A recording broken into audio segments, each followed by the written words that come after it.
சீட்டு. சீட்டு மடியிலே போடப்படும். காரிய சித்தியோ கர்த்தரால் வரும். எந்த காரியமும் தானாகவோ எதேச்சையாகவோ நடைபெறுவதில்லை. நம்முடைய ஜீவியத்தில் நடைபெறுகிற எந்த காரியமும் ராசிகளின் அடிப்படையிலோ அல்லது விதியின் அடிப்படையிலோ நடைபெறுவதில்லை. சகலமும் தேவனுடைய சித்தத்தின் பிரகாரமாகவும் அவருடைய தெய்வீக ஆலோசனையின் பிரகாரமாகவும் நடைபெறுகிறது. தேவனுடைய பராமரிப்பின் பிரகாரமாகவே நம்முடைய ஜீவியத்தில் ஒவ்வொரு காரியமும் நடைபெற்று கொண்டிருக்கிறது. நம்முடைய ஜீவியத்தில் நம்முடைய சுய பலத்திற்கும் சுய ஆலோசனைக்கும் முக்கியத்துவம் கொடுப்பதற்கு பதிலாக தேவனுடைய சித்தத்திற்கும் அவருடைய தீர்மானத்திற்கும் முக்கியத்துவம் கொடுக்க வேண்டும்.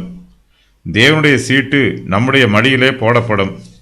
தேவனுடைய தீர்மானமே நம்முடைய ஜீவியத்தில் நிறைவேறும்.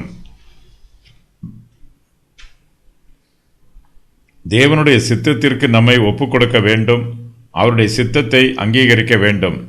நம்முடைய சித்தத்திற்கு ஏற்ற பிரகாரம் தேவன் தம்முடைய சித்தத்தை அமைத்து கொள்ள வேண்டும் என்று நாம் எதிர்பார்க்கக்கூடாது.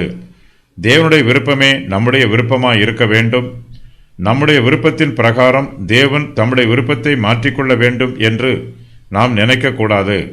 நம்முடைய சுய பலத்தினாலோ சுய பராக்கிரமத்தினாலோ சுய புத்தியினாலோ ஒரு காரியமும் சித்திக்கப் போவதில்லை. காரிய சித்தி கர்த்தரால் மாத்திரமே வரும். சீட்டு மடியிலே போடப்படும் என்னும் வாக்கியம் ஊரீம் தும்மீம் ஆகிய சீட்டுக்களை பற்றி கூறுகிறது.